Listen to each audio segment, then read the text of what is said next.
How to split screen on your Windows. Hello everybody, welcome to another tutorial. In this video, I'm going to be showing you guys how you can easily split screen on your device. So the very first thing that you want to do is open up certain windows on your device. So let's say if I want to split screen this window right here and my OBS screen, then what I'm gonna do is you can just go ahead and move it around your screen.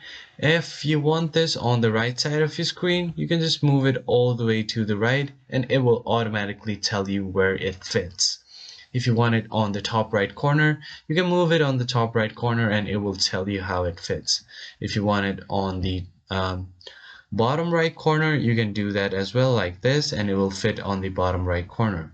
Here you can add 4 different applications to your split screen, and what you can also do is move it to the top of your screen. Here you have different options. If you move it to the left, OBS Studios will come to the right, and vice versa. You can also do 1 and 2 on the side. You can do 4. So it all depends on you how you want to do it. So yeah, that's pretty much it. I hope you found this video helpful. I'll see you guys on the next one. Thank you for watching.